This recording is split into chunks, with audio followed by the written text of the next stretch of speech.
As you were. What was that, like military speak at the end there? As you were. I know that and that's Dan, by the way. You're not that Dan who writes for the Mail, are you? Because all of the papers, the right-wing offshore billionaire-owned papers in this country, they all seem to be really shoring up the indefensible Bodge. You know, on Wednesday, I looked through the Mail Online's news feed, waiting for, or like trying to search out a story about Bodger. Well, you know, if people were calling for his dismissal, he'd run away to India, and there was PMQs and all of the rest of it. And there wasn't a single story about him in their news feed. It was Harry, Meghan, Ukraine. There wasn't a single story about him. I couldn't believe it. It was like news blackout. So that's not a coincidence, because he is the biggest story in this country, bar none. And so it was a deliberate policy on their part not to print any stories about him, as though the public were going to forget about it. Same thing in the Telegraph. It was really quite alarming, actually. I thought, well, blimey, this is kind of chilling, really. They just decided that it wasn't a story anymore, and so they weren't printing any like a single word about it.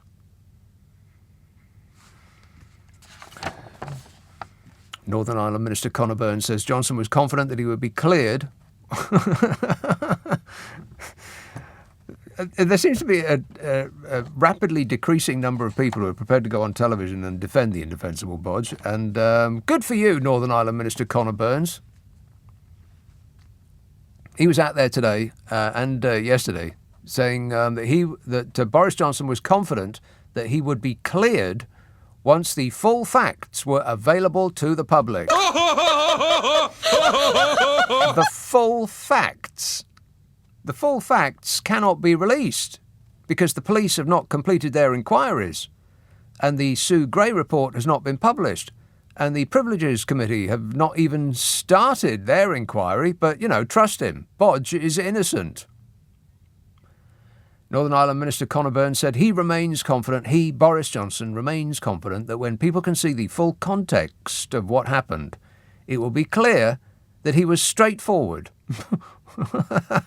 He said to the House in good faith that he believed the rules were followed. I followed the ministerial guidance at all times. Oh, please. And, Dan, really, Tony, how far back do you want to go for a what about?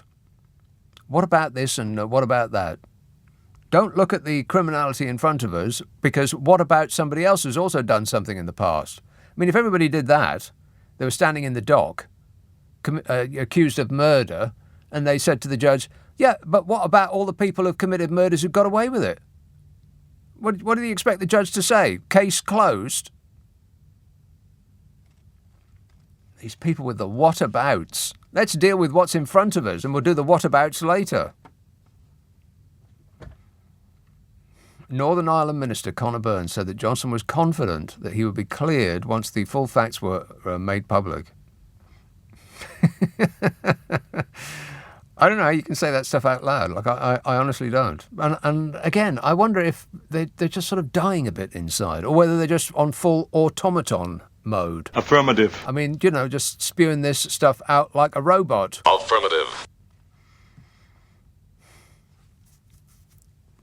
Northern Ireland Minister Conor Burns said he remains confident that when people can see the full context of what happened, it will be clear that he was straightforward. Clear. That's another word that they use all the time. The Prime Minister has made it very, very clear that, and then everything that follows is the opposite of true. Look, they say.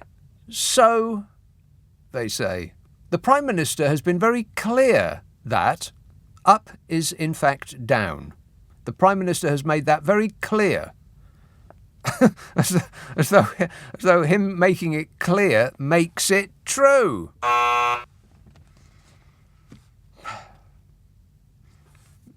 I just don't recognise this country anymore. I mean, what's happening here? Is this real life or am I hallucinating? God, wouldn't it be marvellous if this was an hallucination? He said he is looking forward, this Northern Ireland Minister Conor Burns. He said Boris Johnson is looking forward to this ending. Yeah, I bet he is. I bet he is. He is looking forward to drawing this to a conclusion, for it to be examined fully so that we can move on to the things that people are genuinely concerned about, said Northern Ireland Minister Conor Burns. Well, I think people are genuinely concerned that they might have a crook for a leader. They are genuinely concerned that the Tory party under Boris Johnson has sold itself to become a wholly owned subsidiary of the Kremlin. People are genuinely concerned that the billions of pounds of taxpayers' hard-earned cash might have been siphoned off to line the pockets of friends and donors of the regime. People are genuinely concerned that the Brexit that was pushed on us has made us weaker and poorer forever. These are some of the things that the people are genuinely concerned about. But never mind about that. What a way to run a country, eh? Dreadful. 0345 6060 973. Text 84850. Email nicka@lbc.co.uk. If you're on Twitter, it's @LBC. Friday, Saturday, Sunday night at 10. Nick Abbott, LBC. It's 11:30. The news headlines with Serena Farrow. This is LBC with Nick Abbott. Now, wait a minute. I don't like that kind of talk. Now, just stop it. It upsets me. Daniel tweets, Canadian Prime Minister Justin Trudeau plays dress up too. Well, yeah, no doubt. But that is a matter for Canada. Wherever that is.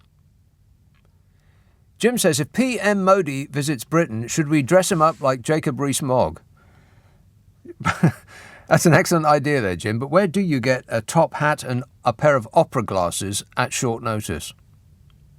Patrick texts, watching Boris waddle, squeeze and grunt his way down the aircraft steps in India had me thinking how much leaner he was back in the days when he bothered cycling to work. He does seem to have put on a bit. No offence. Paul tweets, the least dangerous cake to be ambushed by would be an iced fancy. I might call Jacob Rees-Mogg an iced fancy from now on. Simon said, how many more of these have I got? Oh my God, pages and pages and pages and pages and pages. Nobody calls anymore. Nobody uses the phone anymore as an actual phone. Have you noticed? They just use it to type with. And that's what I've got here. Just billions of messages to get through. Daniel tweets, Canadian... No, read that. Patrick says, what? No, read that. I need somebody to delete them as I read them. If only I had an assistant. Paul tweets, the least... No, right, read that. How about this one? Simon says, in the last couple of days, there's been lots of contortionists phoning LBC to make excuses for Johnson. A few of the excuses used are, there's no one else to do the job. He's got all the big decisions right. And finally, your favourite, he's doing his best. Well, he's got all the big decisions right is the refrain of Tory politicians who come out to try to defend the indefensible bodge. That's a phrase that they use a lot.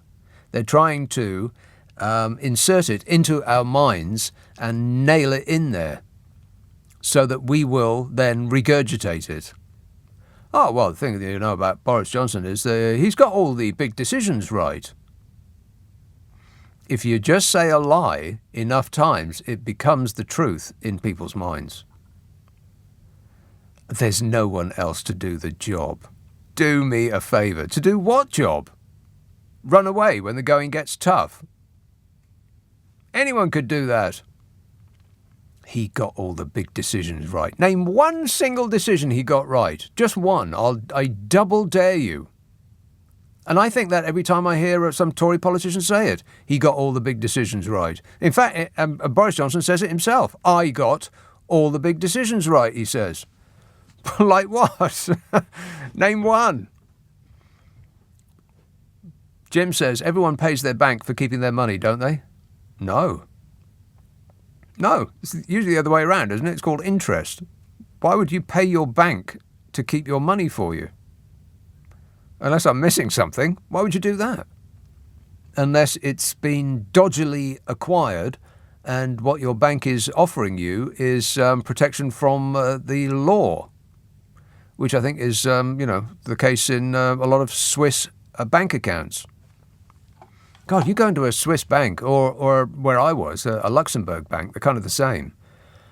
They're not like a bank anymore. Well, I know that the bank branches in this country aren't like banks now. They're a bit like, I don't know, what would you call them? It's a bit like a sad waiting room in a third division local airport, isn't it? It's all kind of grey and I don't know what they're going for, banks now, because you go in, it's not like a bank anymore. A bank used to be tellers behind glass where you go in and deposit your cheque.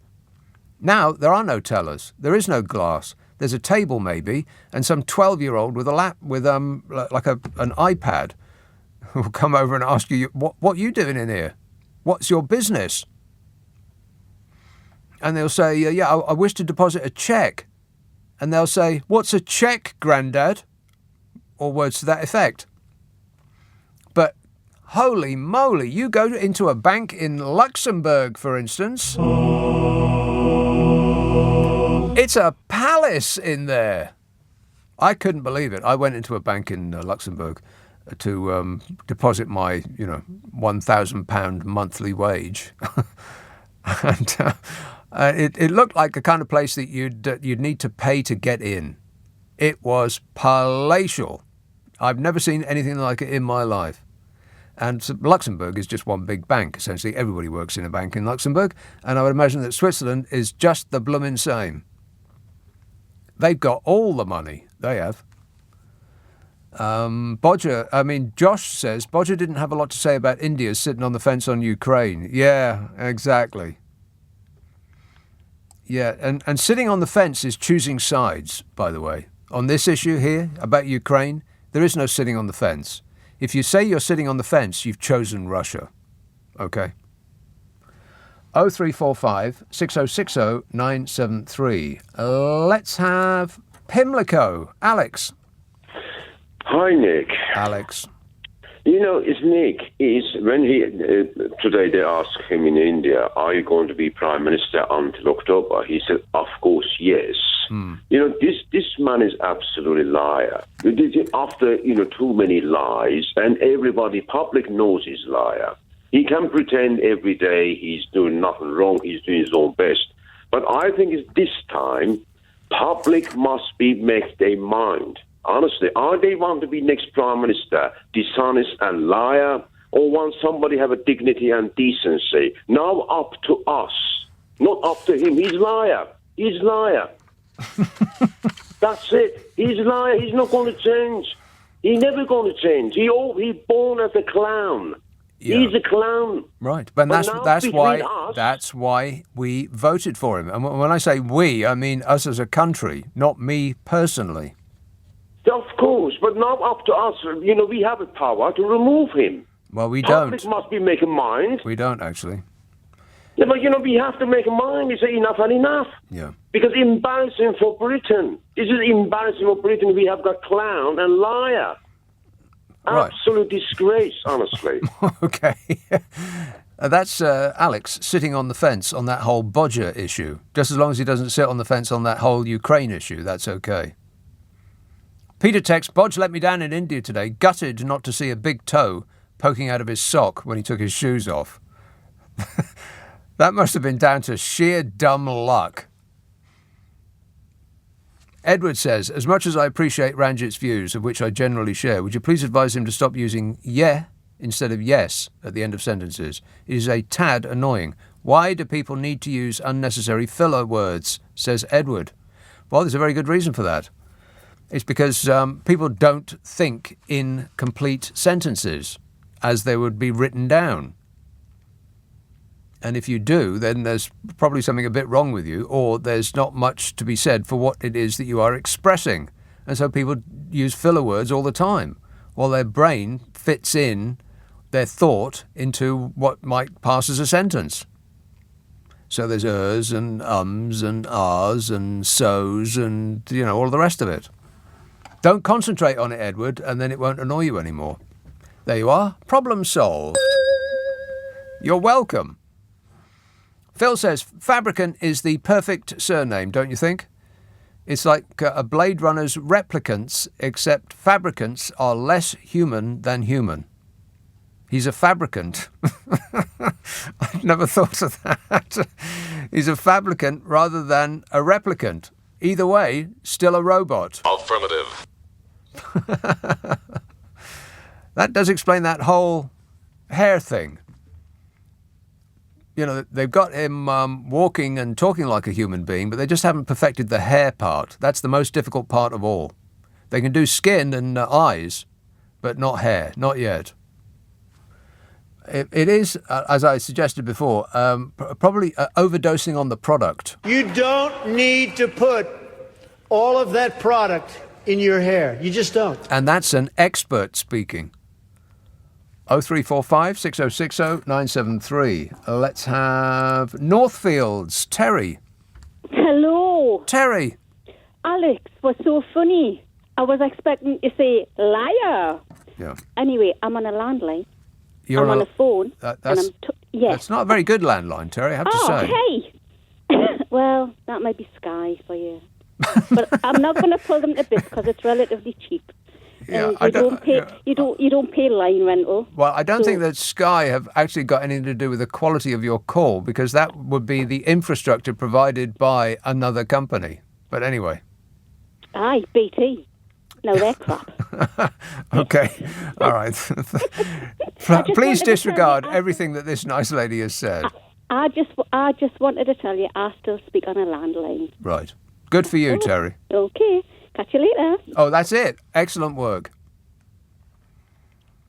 James says, in the interest of accuracy, they weren't Satsumas, they were Nadakots. What's a Nadakot? It's like a posh Satsuma. Nardacot. Nardakot.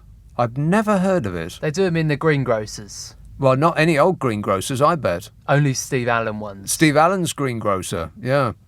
The greengrocer to Her Majesty Steve Allen. In Twickenham. Nardacots.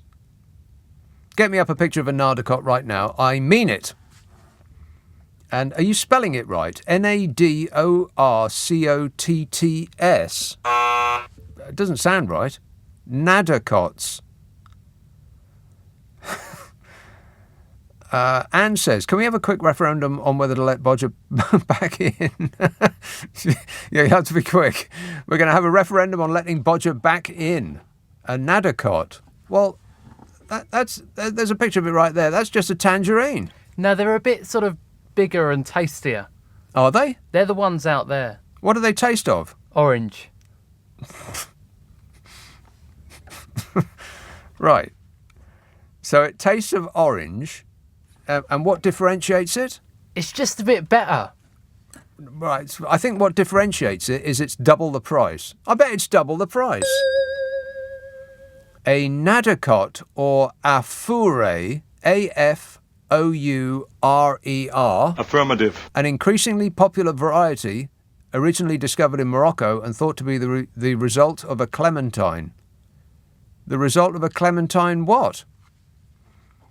The result of a clementine having hot orange love with a satsuma? Is that what you mean? Disgusting. Well, I should try one. I should try one during the next news. Have you had one? Yeah, I had one earlier. They're lovely. Right. Well, that's an unsolicited testimonial. Appreciate it, Steve. Thank you. Let's have... why is Steve Allen all of a sudden feeding like the poor and the hungry in this building? I don't know, but I'm not complaining. Well, no, I'm not complaining, but it's highly suspicious, don't you think? I think we need to investigate Steve Allen's Russian connections. Sheffield, hello, James. Hi, Nick. James, you know what? I need to take a break, and I'll come straight back to you. Is that all right? Yeah, no problem. Another cooperative customer. This is LBC with Nick Abbott. Who do you think you're talking to? Yes, I'm talking to James in Sheffield. Hello, James. Hi, Nick. I'm a bit worried that I haven't got a blockbuster call for you just after the break, but I'll try my best. It's my first time ringing in. Right. Just wanted to pick up on that thing you were talking about earlier, the new Tory refrain about getting all the big decisions right. Yes. I'm not sure what you think, but I think it's a really depressing state we're in if that's passes for, Yeah, if wisdom. they think that we got here by them getting all the decisions right. I mean, if they really think that the last 2 years have been nothing but right decisions, then we are in bigger trouble than I thought.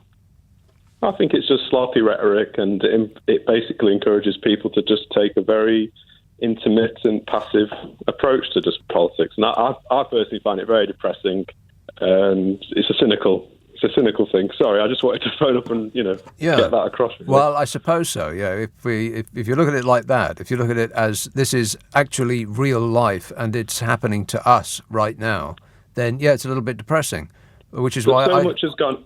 So much has been going on, hasn't it, since the Patterson affair? And it's so difficult to keep on top of it. And I think they benefit from the fact that each event displaces the last. And it's exhausting, isn't it? And I think we're living under that at the moment, just a sort of a critical mass. It's not by accident. It's deliberately exhausting. Have you seen that clip of Boris Johnson actually telling us what he was going to do? This is like several years ago. He was talking. I can't remember who he was talking to, but he was saying, my approach is to just throw out just gaff after gaff after gaff, to just chuck it out like chaff.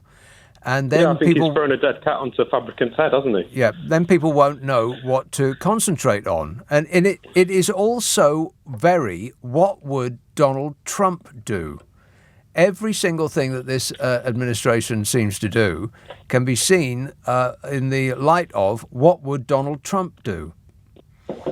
Yeah, I think they've benefited from the fact that Trump's disappeared and they've allowed themselves to sort of slip into that mode without really being noticed. Yeah, right. Very depressing. I hope they get a battering on the next elections. That's all I can hope for. OK, thanks a lot, James. 0345 6060 973. Bill emails Nandacoats. Now, is that how you spell it? No. You say it. Nardicot. Nardicots have been specifically cultivated. Well, maybe he does mean Nando coats. That's been specifically cultivated to be eaten while in a Bentley. Of course, you're not allowed to eat Nando's in a Bentley. That's against the law.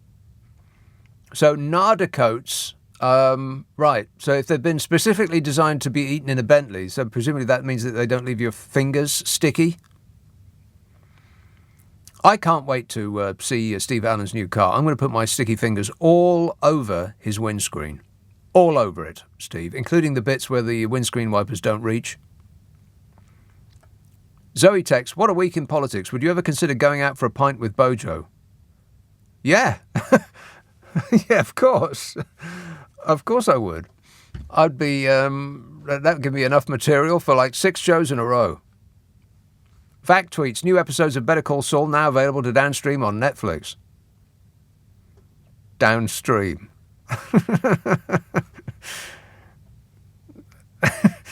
Are you sure she said that? Yeah, definitely. Okay, then.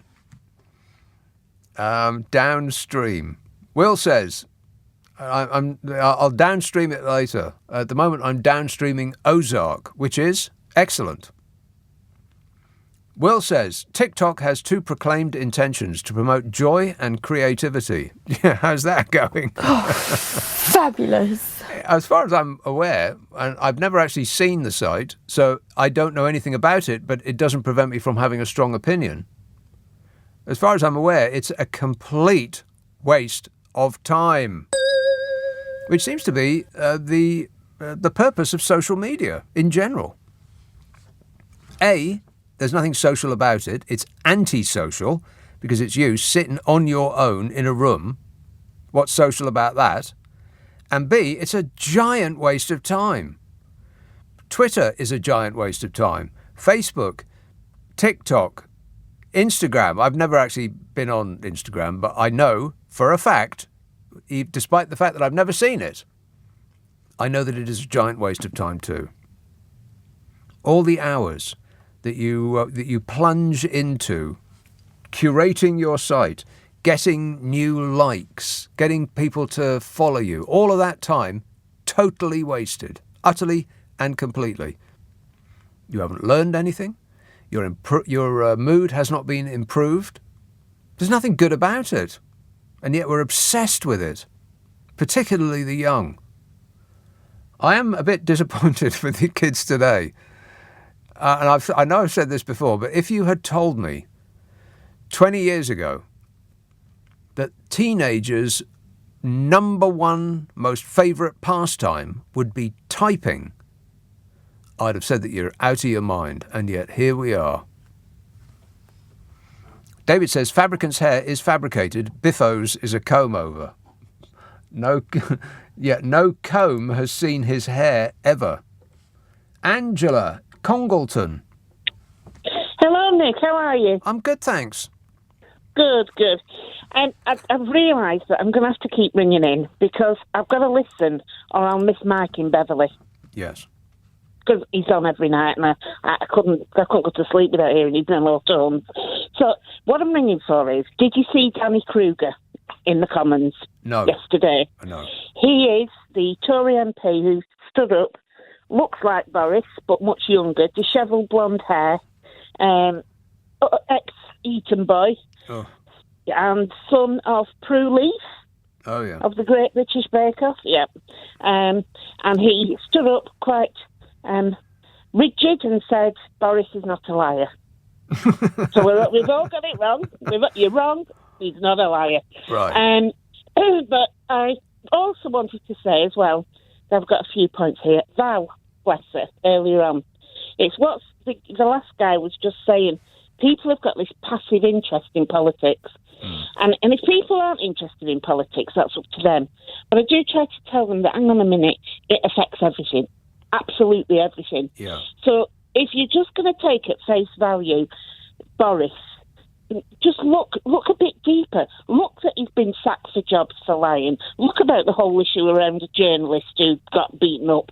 Look at what he didn't actually get beaten up, but go on. What about his teacher? What did his teacher say? Oh, yeah. You know, this is a lad who doesn't think rules apply to him. Right. It's always been the same. Always. You know, but people don't say that. And I listen to LBC most of the day as I'm pottering about. Mm-hmm. And so many people ring in and to speak to Sheila and people who are on and to James and they'll be challenged on something quite simple. And the caller will say, but they don't know. I didn't know that. Well, then why are you ringing in saying how wonderful he is if you don't know anything about him? What? Well, I've had a nice lady call in with that precise conversation earlier on this evening. She said, I voted for him and I'll vote for him again because of A, B and C. And then I disproved A, B and C. And she said, oh, well, I don't know, I'm going to vote for him anyway. Anyway, exactly. I don't know anything about any of the things that you've just said, despite me giving them as the reason I voted for him.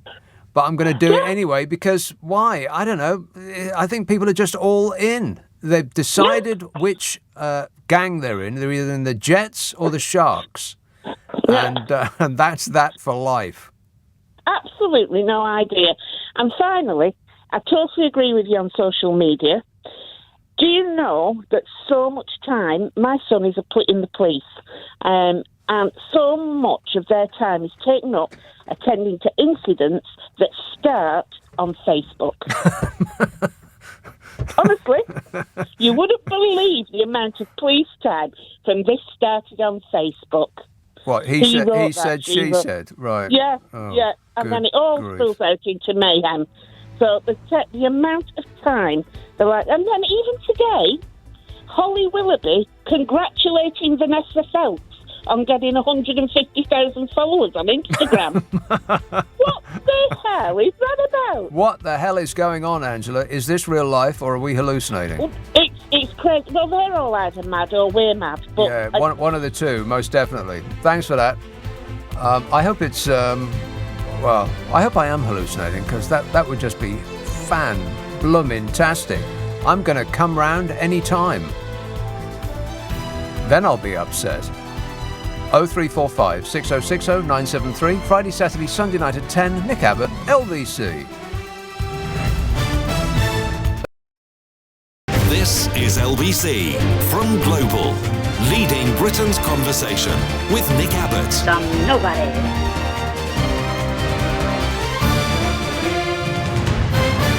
This is absolute tosh. It's a very, very, very sad, it's a tragic story that I bring to you now, ladies and gentlemen, because I just went into the news area to avail myself of the delights of a Nardo cot. Is that the right way of saying it? Yes. A Nardo cot. This highly advanced, new and improved Satsuma. And there wasn't any left.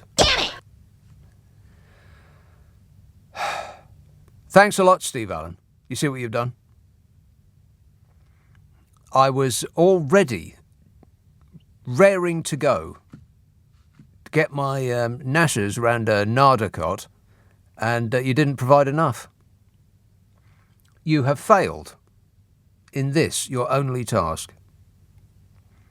And there were some when I came in a couple of hours ago. And so this is the power of advertising, you see? I think it was Serena. Oh, okay. That's what I heard. Newsreaders, eh? There were some, like more than one, like several, maybe 3 or 4 when I came in. But you see, I've been banging on and on about them on this super show, and the entire building must have descended. Taken them all.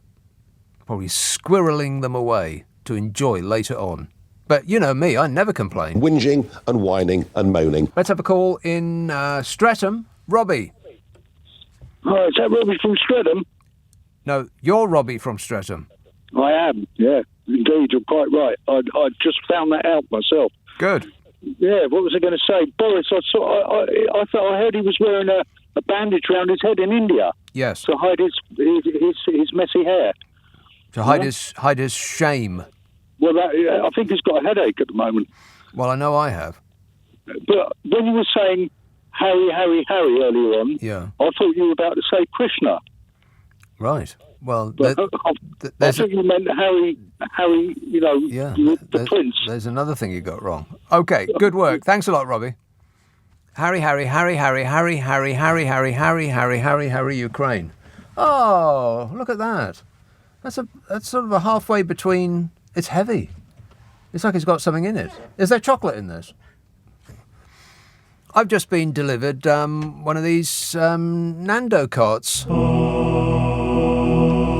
Where'd you get that then? There was a couple out there hidden away. Oh, Serena Farrow has hidden my Nandocots. They're very heavy. I think they're suspiciously heavy. Are people smuggling drugs in these? Are there any drugs in these?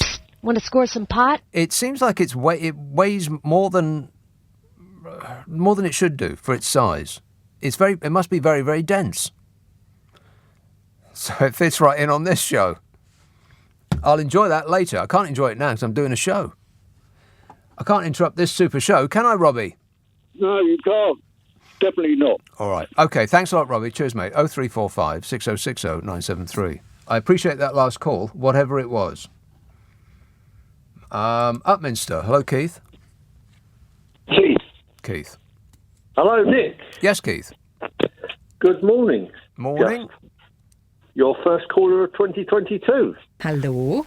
Not really. Yes, I was. Oh. I was your first caller of 2022. Oh, I thought you were saying that this was my first. No. Right. No. Okay, I got you. Yeah. Right. Yeah, that was like 4 months ago. We speak again. Yes. We speak again. Do you still have banks where you live, Nick? Banks? Banks? Yes. You're lucky. There's where two actually, right next to each other. Oh, you've still got 2. Well, we've still got 2, I think. Yeah. But we used to have 6 about 4 years ago. They gradually closed up shop, including my one. We've lost. Am I allowed to name the names? No, but they see. Here's what banks should do. I totally get that they have very expensive high street properties that aren't being used very much because everybody's doing it online. Apart from older people and those that don't bank online for whatever reason. Yeah. I do that mostly. Yeah, they should team up. All major high street banks should team up and have one between them. This idea that you can only go and put your check in HSBC if it's got HSBC written on it, that's ridiculous. I believe the post office will let you do that. Oh, yeah. But I'm not sure. I believe so. But I think there are probably some complications. But, yes, I had to pay in a $9,000 check a few months ago because my car got written off, and the insurance company, instead of sending me my payment through bank transfer, they sent me a check. A check? A check from an insurance company. That's a bit weird, isn't it? Yeah, and then I had to go to a branch of my own bank. Yeah. Because, in fact, my bank will actually allow you to pay in a cheque online if it's up to £1,000 or up to £3,000, I think. But online? Not a $9,000. How does that work? Yeah, through the app. I'm not saying anything nasty about it. It's the one with the blue sign. I'll just say that one. So how do you pay a check in with an app? You use the camera on your app. Right. You scan your. You take a check, selfie. Yeah. Or whatever. Yeah, and you can actually pay in checks on the app, or you can with. Wow. The bank that I don't know if I'm allowed to mention or not. No, it's like living in. I'm not saying anything nasty about them. I'm That's actually saying okay. anything good about them. All right, but don't make no. Never mind. It's like living in the future, isn't it? Yeah, but they are only up to a certain limit. I think it's 3,000 or something. But that I had an insurance company check for my car. So you wrote your car off, and your insurance company. I didn't write it off. My car was parked outside my house. So you say. No, my car was parked outside my house, and it was struck by a speeding BMW. Yeah, no doubt. And shunted 10 metres down the road in a 30-mile-an-hour limit. That's a highly believable story, Keith. It's true. And I actually managed to get the police to attend, even though I wasn't injured, because I said I suspected the driver was under the influence of drugs or alcohol. The police attended an accident. See, now you really are asking us to believe the unbelievable. Four police officers in 2 vehicles. What? Yes. And you expect me to believe that? I've even got video recording of it. I'm recording it on my phone. Right. You see how useful a phone is? It can't actually make a call, but other than that, it's great. It allows you to pay in checks and record evidence from the scene of an accident. Right. So this must have happened, like 30 years ago for your insurance company to send you your recompense by cheque? It was the night of the 15th of October, which was also the same night that Sir David... 1974, yeah. So the night of the day when Sir David was murdered. Right. The Southend MP. Right. Not that we really need that specific piece of information, but it's just something that stuck. Of course, it just stuck in your mind. Yeah, I get it, Keith. All right. Well, I'm delighted that you got your cash back, even though they did send it to you in a cheque, which is just an irritant, really, because you got to queue up, you got to go to your bank, and you find that your bank's shut, and it's a hairdresser's now. Or it's a place that makes frothy coffee. And then you've got to find out where your bank is. It's like three towns away. Don't send checks, people. Anyway, thanks a lot, Keith. Appreciate it. Tom texts, fabricant dresses his hair with orange lard. I didn't know that. The stuff you learn on this show. It's like an education, eh? No. John says, reassuring to know that Johnson wants to get on with the job of inventing his next alibi. I don't think he bothers with alibis anymore. He just tells us that we're not interested in what we are interested in. And that's an end to it. It's like they enact serial investigations into anything that they don't want to talk about anymore. Oh, well, we can't discuss that because there's an investigation underway. I don't want to prejudge the investigation. Paul tweets, Johnson was on Channel 4 News last night, and with the sweat on him, one could see how baldy he is, like Donny Baldy. Donny Baldy? Who's Donny Baldy. Don't be rude. Oh. Oh. Right. Neil says, Michael Fabricant's hair is a Lego version of Boris's hair. No, I think it's a plate of upturned pasta. And on that subject, Craig says there's a good chance that Michael Fabricant is related to the giant spaghetti monster. Well, I'd say that there is a pretty good chance.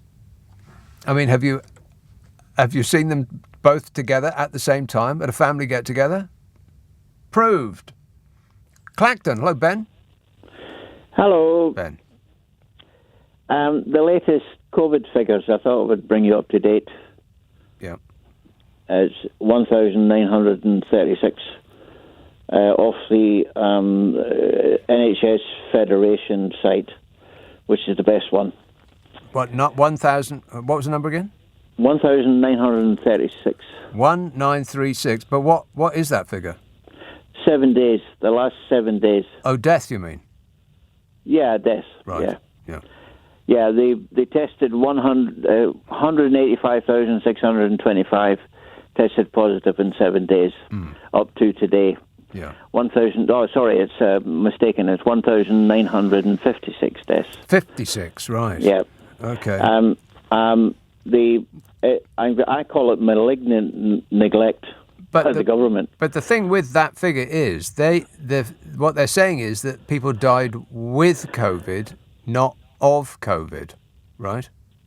They don't say that on the Federation site. What it says is, in the 7 days leading up to today, 1,956 people died within 28 days of having tested positive for COVID. Yep. So they don't mention the fact that was what's the matter? What does it matter? How you die of COVID anyway? So. Well, no, you don't. They try to sort of fiddle the figures, but you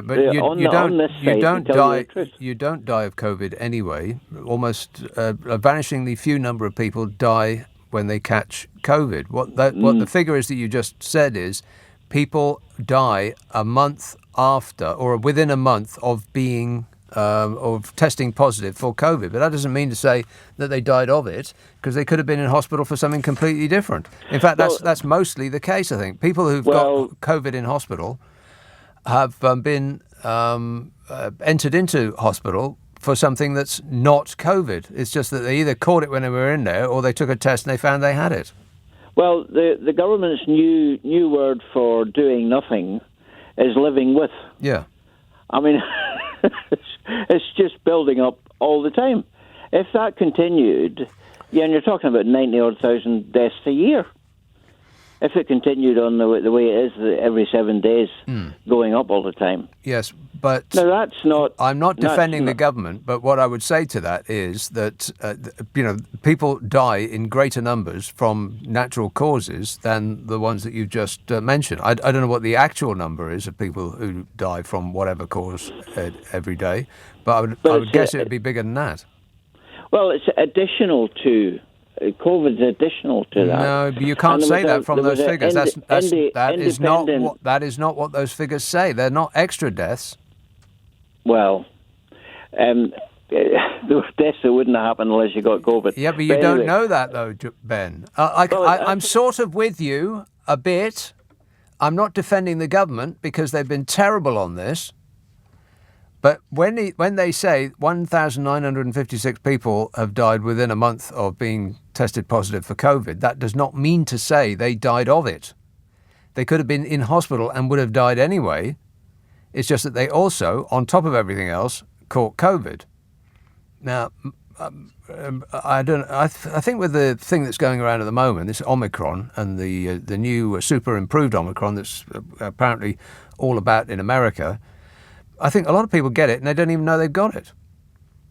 So if you don't know you've got something, then it's not going to play havoc with your insides to the point that it's going to kill you if you don't know you've got it. Not COVID. So I would take that with a pinch of salt, but I think your overall point, I would accept that people are imagining that it's just not a thing anymore. Like I was on the tube this week, and absolutely nobody wears masks at all. No one wears masks. Nobody wears masks in galleries, where they were until very recently. It was like the last holdout. People had stopped wearing them in shops and they'd stopped wearing them on trains and this, that and the other, but they were still wearing them in galleries, but not anymore.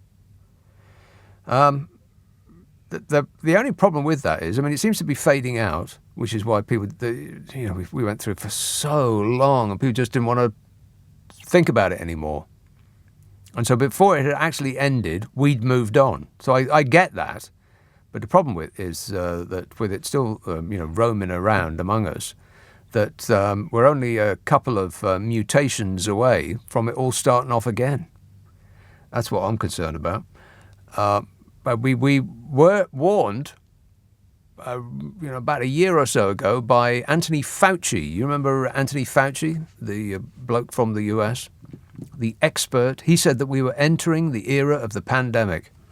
Well, on top of everything else, that swivel-eyed golem from the Kremlin, on top of everything else, for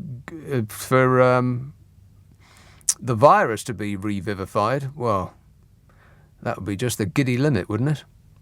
0345 6060 973 LBC. This is LBC with Nick Abbott. He is a very sick and dangerous man. Speaking of which, Andrew texts, he says, if you get out onto the streets, you will find that most people like Boris, says Andrew, who is basing that assertion on the fact that the people that he reads on Facebook also like Boris, as does he. And the reason that his friends on Facebook like Boris is because he's chosen them based on their beliefs chiming with his own. That's why people are constantly saying, everybody thinks that, etc. and so on. It's because the only people that they've read on social media are people that agree with them, and that's because they choose their friends based on them agreeing with them. Everybody thinks that this, and everybody thinks that. That's one of the dangers of getting all your information on social media. Turn the internet off, Andrew, and walk away from the screen. Nick texts, leave the poor man alone. Oh, God, here we go. Brexit, COVID, Ukraine, come on. He's had a trip to India as well. With all this, he's got to maintain that mop too. Who could do better? Well, that is a good point, Nick. To maintain that level of sartorial elegance and go through all of the problems that he's had to face. You're doing a very good job, Bodge. No one could do it better. Like James Bond. Nottingham. Hello, Joe. Hi, Nick. How are you? Good, thanks. So I've been out. I've had a few beers. I've come back. Couple of 3 beers. Down. Booze. Yeah. Put on Netflix whilst looking to decide what film to pick. I was listening to you, and Don't Look Up. Have you seen Don't Look Up? It's a great film, isn't it? Very, very good. Absolutely great film. And I thought, right, question. Let's ring up Nick. He might know the answer. Yeah. So, 20 years, maybe 10 years down the line, there's a film about Boris Johnson. Who do you think would play him? I knew you were going to say that. Who do I think would play him? Melissa McCarthy. I think she would do a great job. Yeah. Oh, that's it. Oh, excellent work. Thanks a lot. Another satisfied customer. 0345 6060 973. Melissa McCarthy was in a really funny film. If you're looking on Netflix, it's probably on Netflix. It was. It's called. It's got Jason Statham in it. Do you know which film I'm talking about? Spy? Yeah, I think it's called Spy. Yeah. 2015. It's very, very funny. It's the only film of hers that I've seen, and I am aware that her other films haven't got very good reviews, but this one is hilarious. It's got also that English bloke who's like forever in the press. He was in Ripley. What's his name? Jude Law. Is the right answer. Wow, you are on a roll tonight. Hold the line. 0345 6060 973. RAF texts, our Prime Minister has gone to India to get a trade deal. This is likely to involve many more Indians coming to Britain. Not what the Brexiters would welcome, I suspect. Well, I was going to make that exact point later on, Raf. Bev text looks more like scrambled egg, and the humidity in India is playing havoc with Johnson's tresses. Things are looking up. What looks like scrambled egg? Oh, you're talking about Fabricant's hair. Andrew texts, 75% of the British public don't hate Boris. Actually, Andrew, 75% of the British public stated, in answer to the question, should Boris go if he is fined again, they said... Yes. They said yes. 75% of the British public said yes, he should go if he's fined again. Now, I don't understand the again part, because if he's fined again, then it would just be for the same thing that he got fined for first time round. So I'm assuming that it was in answer to a very specific question that a pollster posed. If they had said, do you think that he should go if he's been fined at all, I would imagine that they would say yes, in similar numbers. Because why would you differentiate between one fine and two? Like one fine, oh, that's okay. But two, well, that's where we draw the line. Doesn't make any sense. So the majority of the people want him off. And I would say to those that want a change of government, maybe that's not the best policy. Maybe he should be forced to stick around, just to keep in mind, well, who he is, how we've got here, and under the steam of which party. Let's have Reading. Matt. Hi, Nick. How you doing? Good, thanks. I reckon either Lewis MacLeod or Rory Bremner to play him in a movie down the line. Well, not Rory Bremner. Oh, I think he does a brilliant impression of him. Lewis MacLeod probably does the best impression of Boris Johnson I've ever heard. It's very, very good. Who is Lewis MacLeod? He's an impressionist, and he does. He's been on Newsoys and I think Spitting Image, Dead Ringers, right? All these sorts of shows, and he's also Postman Pat, the new Postman Pat, on TV. Right, I didn't know there was a new Postman Pat. Yeah, it's Postman Pat's special delivery service now, and he's got a helicopter and everything. A helicopter for the mail? Yeah, because he's got to deliver the special packages, well, whatever. Come on, submarine even. That's not saving the planet.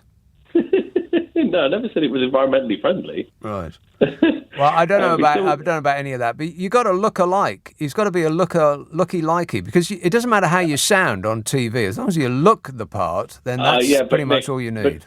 But Nick, I'm blind, so I can't tell you about how they look anyway. Okay. I have to go by how they sound. Right. Alistair McGowan also does a very good impression of him as well. I was going to say, though, you had a call up when you were talking about the COVID stuff, and it just made me think, in a way, kind of, it's another reason why he has to go, because if we are close to a mutation that puts us back into a lockdown scenario, if he dares to go on television and tell the country, you must now stay at home. Yes. Wash your hands while singing Happy Birthday. Right. Nobody will listen. At all. Nobody will take him seriously at all. No one. Yeah. I mean, I would have really serious doubts about trusting him again. We would just do the opposite of anything that he told us to do, regardless of the consequences. Nobody would pay the blindest bit of attention to it. No, there might even be riots if he did it. I mean, I don't think it would be an easy sell for anybody. No. But, it was funny. I was thinking about this the other day, right? And this sounds awful. But I was sat there listening to the just drivel coming out of his mouth in that Commons thing on Tuesday or whenever it was. Drivel coming out of his mouth? Yeah. Wait a minute. And I thought, please bring back Theresa May. Well, it's weird. I would rather she was there than him. Yeah, trust me. It's weird. Any old PM, when you hear them speak, you are immediately transported back in time to when prime ministers used to inspire some sort of confidence, or at least have some kind of presence, a seriousness to them, not this catastrophic clown show that we've got going on here at the moment. Eh, Bodge? Yes. Well, that was it. I mean, I thought about Theresa May, and I didn't agree with anything that she did, really. But when she gave that speech, signing off, and she had that little tear, the country I love and all that bit, I have to say that one thing I will say is that at least she was true to her position. She had some element of decency about her. Yeah. She did. I didn't agree with things like the go-home bans and all that stuff, but I did think that she genuinely was gutted that she got pushed out. And I think that the Brexit deal she tried to come up with would have been better than what we have now, even though everybody, it was shouted down and all of that. I never wanted it. I was a Remainer. I didn't want that. But what she came up with would have been a damn sight better than what we have. Yeah, because she was actually interested to work for the benefit of the country rather than working for the benefit of the Prime Minister personally. Yeah. Thanks, Matt. Got to go. 0345 6060 973. It's at 12:30 on LBC. The news headlines with Serena Farrow. Nick Abbott on LBC. You've got a good, your mind is a little bit, three-dimensional. I have no idea what you mean, hippie. Candice texts, just heard a new name for Jacob Rees-Mogg, Greasy Log. Kevin says, can you please learn a different elevator song to hum other than Girl from Ipanema? Antonio Carlos Jobim wrote many classic elevator tunes, including and not limited to One Note Samba, Waters of March and Brazil. Well, I might do green sleeves, Kevin, so be careful what you wish for. Sue says, when my sons were young, they had Mr. Potato Head with Play-Doh. When you put the Play-Doh inside his head and turn the handle, the dough came through the holes in the top of the potato head and it looked like hair growing out.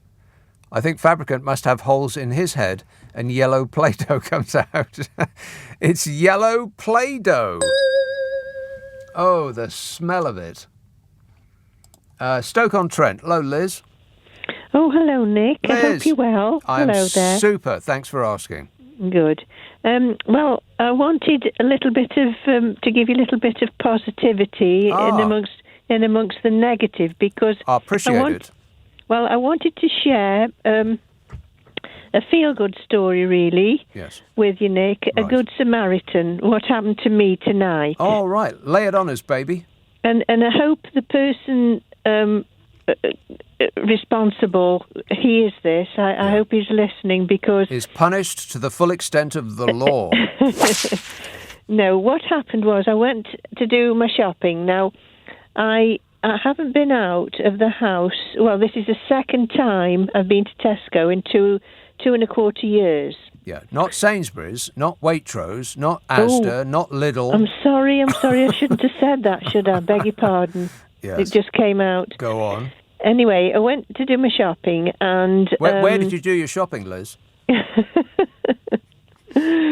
of the supermarkets. One of the supermarkets, right. And I'd bought more than I should have done, really. Uh-oh. Because I was going to walk home with my trolley. Yeah. Wait a minute. Wait. What, the trolley from the supermarket? No, my little trolley. Oh, your personal trolley, right? My little trundler, yeah. Yes. And because I can't carry bags anymore nowadays. No. And so I overbought. Right. Oh, and something else, Nick. The price since I last shopped there. Oh!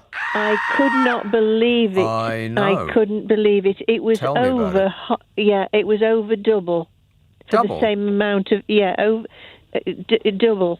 Yeah. What were you buying? What did you overbuy? What couldn't you resist? You saw it on the shelf and you thought, oh, I've got to have that. What was it? No. I wasn't buying anything other than, foodstuffs. Right. What foodstuffs? Well, things that you top up when you've run out of your Right, jars and like things, and baking stuff and things like that. Right. Nothing and vegetables and fruit. I mean, I didn't. Did you get a Nardicot? Because they're very heavy.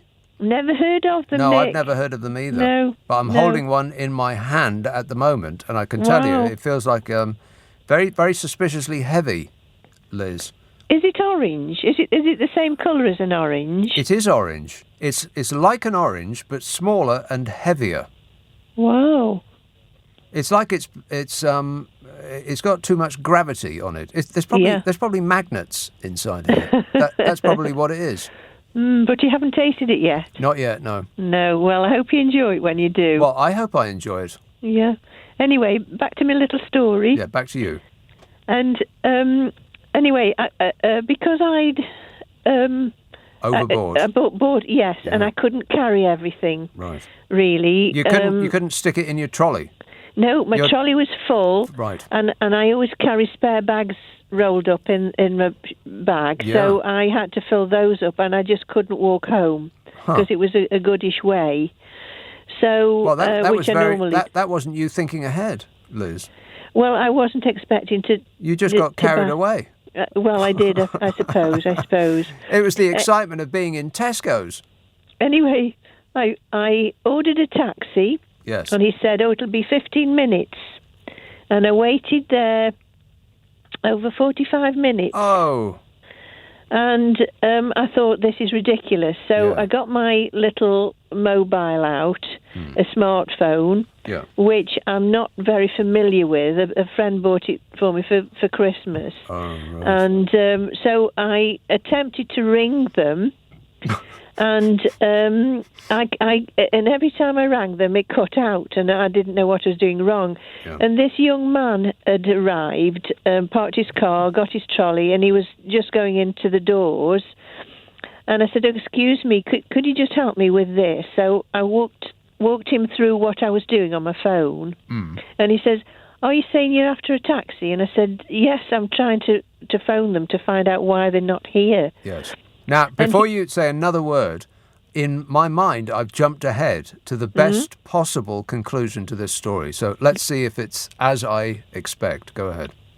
Well, he said, after, a little bit of... toing and froing. Yes, because he was saying, well, do you want to go to the pay point and get some money? Because I didn't have enough... I wasn't expecting to go in a taxi, and I only had £3 in my pocket. You really didn't think this through at all, did you, Liz? I didn't, and I was going to pay the taxi, the £3, and then just nip in to pay the difference. Once anyway. Yeah. So he said, and I told him this. Here and it comes. Said, here comes the good bit. Go on. And he says, "I tell you what," he said. Yes. "I'll take you home." Oh. Doesn't it make you proud to be British? A complete stranger. I am standing up and saluting this entire story. Well, he was a nice young man. He was a young man, so there is chivalry out there still in the young, and he wouldn't only in Stoke-on-Trent, sadly. And that's all we've got here. Anyway, he wouldn't take anything. I only had the £3. He wouldn't take that, and I meant to leave it in the car. And he saw, as I got out, and he saw me. He pushed it back in my pocket, and he zipped my pocket up. Well, because I got a little zipper on the pocket, and he was very solicitous. And he said, now when I got in, he said, "Be careful as you get in the car because it's very low." Very low, yeah. And when I went, I dropped down. It was low. Did you have as I got out, did you have to get hoisted out? Yeah, he says, "Be careful as you get out because it's very low." Very low. And so he put all my shopping in his boot and took me home. Well, it's the best story I've heard today. I think all year, amidst all the war and stuff, I mean, it's lovely. How lovely. I do hope I hope he's listening, because whoever you are, I don't even know your name. Doesn't but thank even you so know much. your name. Okay, excellent work, that man. There you are. Thanks a lot, Liz. Okay, bye-bye. Cheers, my dear. now. Ta-ra. 0345 6060 973. And the moral of that story is plan ahead. Don't buy too much. Don't rely on the kindness of strangers. But every now and again, a stranger will be kind, and it will be delightful. 0345 6060 973. Kate says, am I alone in having no sympathy for Tory voters who are complaining about the cost of living increases or the way their MPs behave? You got what you voted for. Stop whining. Stop whining, says Kate. I've been told about 1,000 times that they knew what they were voting for. Seems an odd thing to vote for, but this is what they knew they were going to get. But I suppose they understand what they're doing. Mr. tweets, all these people that say Boris is doing his best should all be shipped off to an island, because if this is Boris doing his best, then God have mercy on us. Ray says, how can the public accept this buffoon Boris continuing to run the country? Does he, though? Does he actually run the country? I mean, by what measure does he run the country? What does he actually do? I would like to know what he actually does during the course of a day. I mean, does he really make decisions, or does he farm out all work to other people while he gets on with going, paw! and dives into his dressing up box and comes out wearing someone else's work clothes? Because, from the outside looking in, that's what it appears to be to me. But what do I know? I know about as much as Smug knows. You're better informed than I am. I don't know anything. This is LBC with Nick Abbott. Call 0345 6060 973. Tweet at LBC. Text 84850. Come on, we're running late! 0345 6060 973. Let's have a call in Stockport. Jack. Hello? Jack. Hello, Nick. Lovely to speak to you. Jack, welcome along. Yeah, I just wanted to touch on what the last caller said. That driver sounded very suspicious. The driver? Oh, the driver. Yeah. Yeah. Well, something about that just doesn't sit right. Well, see, isn't that awful that we hear a tale of a Good Samaritan and we immediately start to think of why it isn't as good as it sounds? Exactly. I think you're right. Might have just been a nice person. They do still exist, Jack. No. Don't give me that. And also, what you just said about Mr. Johnson, our beloved Prime Minister, I've often thought that about what he does. Because when he sits and brags about how great they are, about the government and all these things they've done and are doing that are causing all these great statistics that are proven not to actually be factual. Yeah. What is it that he actually does to do that? Like, calls up the economy and says, give more jobs to the people? It just doesn't... Get me the economy on the phone. Exactly. I'm going to tell them a thing or two. Jobs. Get me jobs. Yeah, get me jobs. More jobs. Yeah, more jobs and less inflation. Yeah. Call inflation up and go down. And I don't imagine that he's very hands-on. I can't imagine that he actually works at all. He's just the clown at the front waving his arms around while the evil machinations crank on behind him. Yeah, exactly. But the main reason I called was because I've often appreciated your comments about the way he looks, his suit and his hair and all that. Yeah. But I was in a pub today, and in the screen that was, I could see a screen in the background where he was stumbling around in India in his suit. And I've never seen anything so stupid. Like, you can see that it's baking hot. Everyone's wearing the kind of Indian dress that they wear to make them actually able to function. So it's and cool, he's just, he's stumbling around, bulging out of his suit. His woolen suit, yeah. Yeah, I mean, what? And then, like, what is the point of it? And it is an act, what you say is correct. See, I wonder where he gets his suits made. I bet they're made to measure. I bet that he goes to Savile Row and gets his spends $5,000 on a suit like that. Yeah. I bet it costs an enormous amount to look that cheap. Yeah, I know you said that quite a lot. I think you're probably right. But here's another thing. You complain a lot about the youth only texting and tweeting and no one's calling anymore. I was waiting for 15 minutes to get on the line here. And the whole time I was listening, you were just reading out people's tweets and texts. Well, I would like to. I'd like to tender my resignation. Oh no, that's right. I just say I'm sorry. I am very sorry that I screwed up. Forget that whole resignation. I am so sorry. You just don't know how sorry I am. I'm sorry. Yeah, very apologetic. All right, thanks a lot, Jack. 0345 6060 973. Laura says you'd probably need a JCB to lift all that organic food into the house. Well, to lift it into his mouth. Glenn says, I just looked at a picture of Michael Fabricant's hair and face. Well, you should maybe, start with baby steps. Just look at one or the other, not both at the same time. He says, oh my Lord, he makes a baby pigeon look gorgeous. Well, that is offensive to pigeons. Look up, if you've never seen a baby pigeon, then look one up on the World Wide Web. I double dare you. Highgate. Hello, Dominic. Hey, how are you? Good, thanks. Good.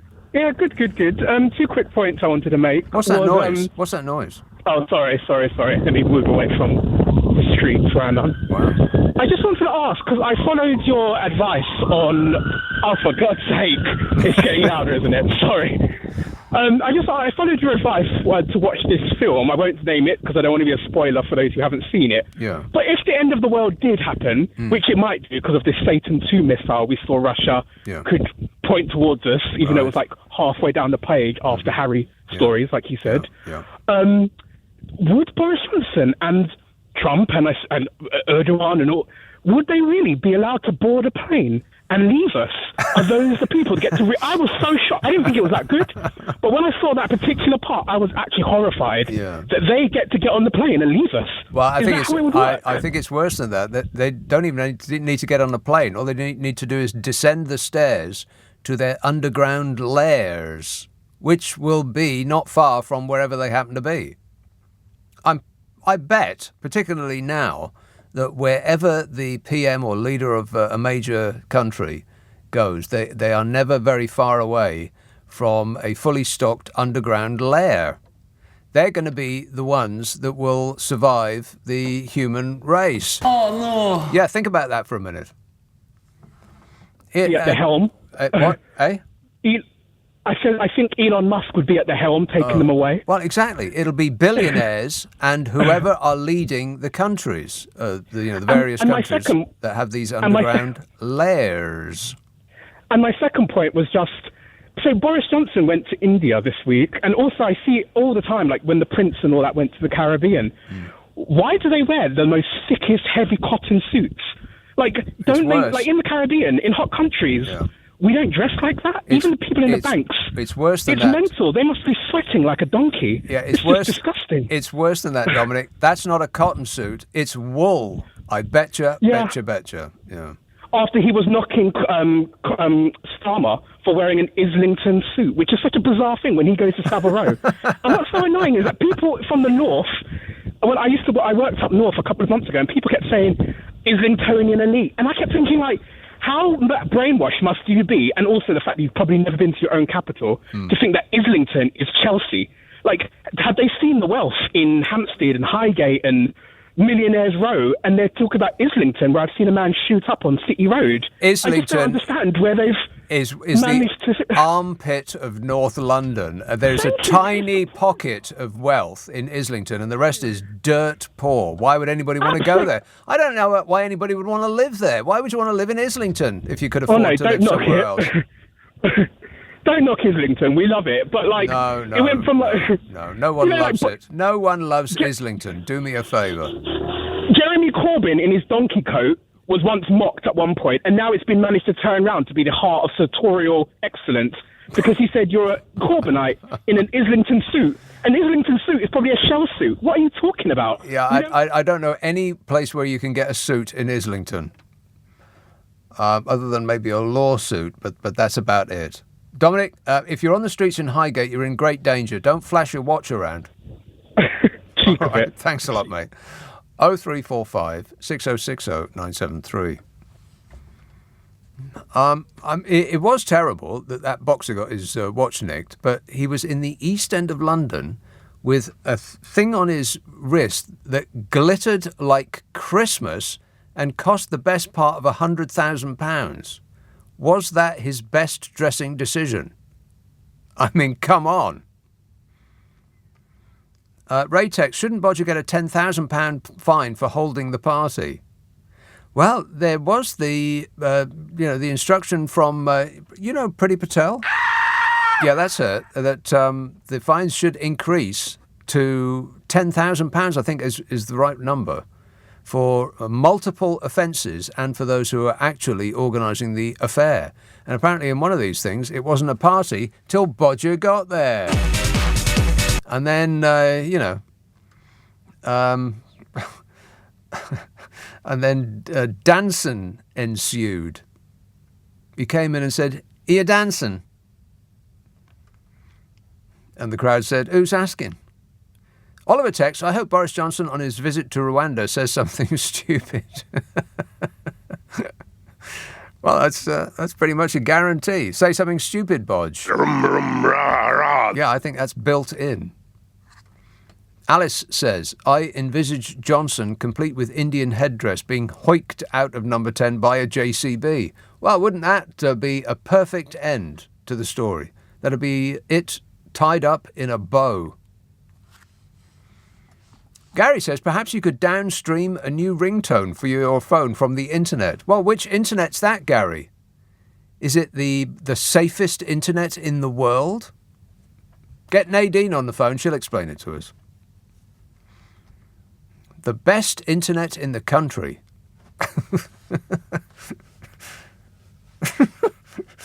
They're just trolling us now, aren't they? I mean, they must just wake up thinking, what can we do to them today?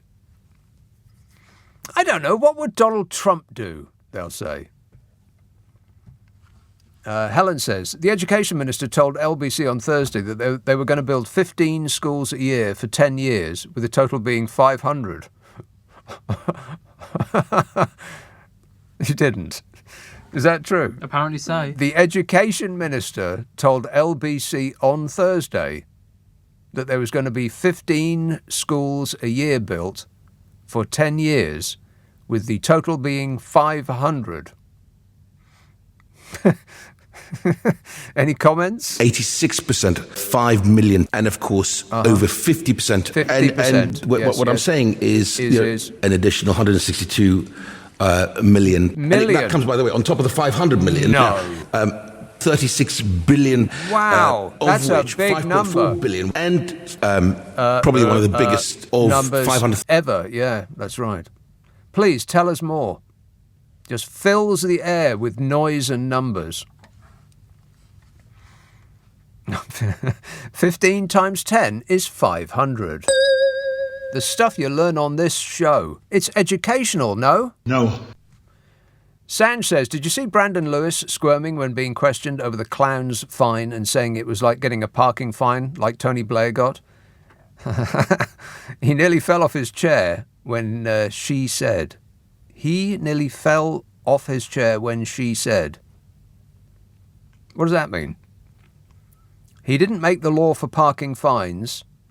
Oh, right, okay. So that's two sentences which shouldn't be two sentences. She is the inquisitor, no doubt. So he nearly fell off his chair when she said he didn't make the law for parking fines. You see in his when he turned into a bright red tomato, he just wanted to get out of there, says Sanj, who didn't check his text before he sent it. Damn it! Must always check your text before you send them. Otherwise, you make me look foolish. I'll be back tonight at 10. I'm also filling in next week, actually. So I'll be Saturday, Sunday, Monday, Tuesday, Wednesday, Thursday, Friday, Saturday, Sunday. You're welcome. Thank you. Ian Payne will be here from 4 o'clock, but right now, live and in person, it's Clive Ball. Nick, thank you. Coming up, as more lockdown-busting fines are reportedly sent to Downing Street officials, and with a looming inquiry into misleading the House, has Boris Johnson run out of road finally? Tony Blair upset many this week with his call for more young people to go to university. Up to 70%, he said, would be good. Is he misguided, as his critics say? And a supermarket is removing use-by dates from yoghurts as part of its growing campaign to cut down on wasted food thrown away by the public. So how can we cut down more on food waste? Plus, we'll have a look at the Saturday morning front pages as well. Do join in. Coming up after the news at 1 on LBC. On your radio, on Global Player, and Play LBC. leading Britain's conversation. This station, this station, this station, this station, this station, this station, this station, this station, this station, this station, this station, this station, this station, this station,